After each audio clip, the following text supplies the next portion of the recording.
ಹ್ಞೂ ರೀ ಏನಿಲ್ಲ ರೀ ದಿನ ಇರುವಂಗೆ ಇದ್ರು ಅವ್ರು ಏನಾಗಿದ್ದಿಲ್ಲ.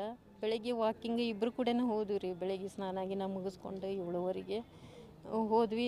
ಅವ್ರು ಮುಂದೆ ನಾನು ಹಾಲು ಬಿಸ್ಕಿಟ್ ಅದು ತರಬೇಕಿತ್ತು. ಹಂಗಾರೆ ನೀ ತೊಗೊಂಡು ಮನೆಗೆ ಹೋಗು, ನಾನು ಇನ್ನೊಂದು ಸ್ವಲ್ಪ ಮಾಡಿ ಬರ್ತೇನೆ ಅಂತಂದ್ರೆ ನಾ ಅಡುಗೆ ಅದು ಮಾಡಬೇಕಿತ್ತು. ಮನೆಗೆ ಬಂದೆ ರೀ. ಅವರು ಮುಂದೆ ಹೋದ್ರು. ಇನ್ನೂ ಬರಲಿಲ್ಲ. 9-9:30 ಅಂದ್ರೆ ಬರ್ತಿರ್ತಾರೆ ಮನೆಗೆ, ಇನ್ನೂ ಬಂದಿಲ್ಲ ಅಂತಂದು ನಾವು ಅವಾಗ ಆ ಕಡೆ ನೋಡಾಕತ್ವಿ. ಹಿಂಗೆ ನೋಡೋತ್ತಿಗೆ ಹಿಂಗೆ ಇಲ್ಲಿ ಅಂತಂದು ಇಲ್ಲಿ ತಂದಾರ ಅಂತಂದು ಗೊತ್ತಾಯ್ತು. ಅವಾಗ ಗೊತ್ತಾಯ್ತು. ಇಲಾಖೆಯಲ್ಲಿ ಕಿರಿಕಿರಿ ಏನಿಲ್ಲ ರೀ.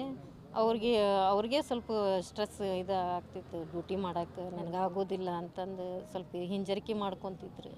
ಸ್ಟೇಷನ್ದಾಗೆಲ್ಲ ಚಲೋ ಇದ್ರಿ. ನಾನು ಎಲ್ಲ ಹೋಗಿದ್ದೆ ಸ್ಟೇಷನ್ದಾಗ. ಸರ್ ಜೊತೆ ಸಾಹೇಬ್ರ ಜೊತೆ ಎಲ್ಲ ಚಲೋ ಇದ್ರು. ಅವರು ಇವ್ರ ಜೊತೆ ಚಲೋ ಇದ್ರು. ಎಲ್ಲ ಅನುಕೂಲ ಮಾಡಿಕೊಟ್ಟಿದ್ರು ಅವ್ರು ಸಾಹೇಬ್ರು. ಎಲ್ಲ ಭಾಳ ಅವ್ರಿಗೆಲ್ಲ ಭಾಳ ಇದು ಮಾಡ್ಯಾರ ರೀ. ಆದರೆ ಇವರ ಸ್ವಲ್ಪ ಯಾಕೋ ಇದು ಹಿಂಜರಿಕೆ ಮಾಡ್ತಿದ್ರು ಡ್ಯೂಟಿ ಮಾಡೋಕ್ಕೆ. ಮತ್ತೇನಿಲ್ಲ. 10 ವರ್ಷ KBG ಮಾಡ್ಯಾರ ಸರ್. ಹಾಂ ರೀ 21-22 ವರ್ಷ ಆಯ್ತು ಸರ್ ಸರ್ವಿಸ್ ಆಗಿ. ಹ್ಞೂ ರೀ 21 ವರ್ಷ ಮುಗೀತೆ ನಾನು ರೂಪ. ನಿಮ್ಮ ತಮ್ಮರು ಸುಸೈಡ್ ಮಾಡ್ಕೊಂಡ್ರು? ಇಲ್ಲ ಆರಾಮಿದ್ರು ಸರ, ಆರಾಮಿದ್ರು. ಅವ್ರದ್ದು ಟೈಮ್ ಹೋಗಿದೆ ಸರ. ನಾವು ಆರಾಮಿದ್ರು, ಎಲ್ಲ ಆರಾಮಿದ್ರು. ಬೆಳಿಗ್ಗೆ ವಾಕಿಂಗ್ ಹೋಗಿದ್ದಾರೆ. ವಾಕಿಂಗಿಂದ ಬರ್ಬೇಕಾದ್ರೆ ಅವೇನು ಏನಾಗಿದೆ, ಅವ್ರು ಏನು ಮಾಡ್ಕೊಂಡಿದ್ದಾರೆ, ಅವ್ರ ಟೈಮ್ ಇದೆ ಸರ. ನಮ್ಮ ಟೈಮ್ ಇದೆ ಅವ್ರಿಗಿಂತ. ಈಗ ಆಗಿ ಹೋಗಿದೆ ಸರ. ಮುಂದಾಗ ಅದು ಮಾಡೋದು ಅಷ್ಟೇ ರೀ. ಬರ್ತೀರಿ ಕೆಲಸ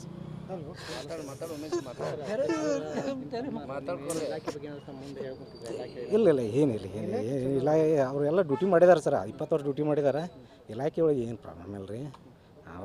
ಈಗ ಅವ್ರದ್ದು ಮುಗ್ದೈತೆ ಅಂದಾಗ ಏನು ಮಾಡೋಕತ್ತೆ ಸರ್. ಇಲಾಖೆದು ಏನು ಪ್ರಾಬ್ಲಮ್ ಇಲ್ಲ ರೀ. ಅವ್ರು ಡ್ಯೂಟಿ ಮುಂಜಾನೆ ವಾಕಿಂಗ್ ಹೋಗಿದ್ದಾರೆ. ಅನ್ಎಕ್ಸ್ಪೆಕ್ಟೆಡ್ ಆಗಿ ಹಿಂಗೆ ಆಗಿದ್ದಾರೆ. ಚಲೋ ಇದ್ದಾರೆ, ಏನಿಲ್ಲ ಚಲೋ ಇದ್ದಾರೆ.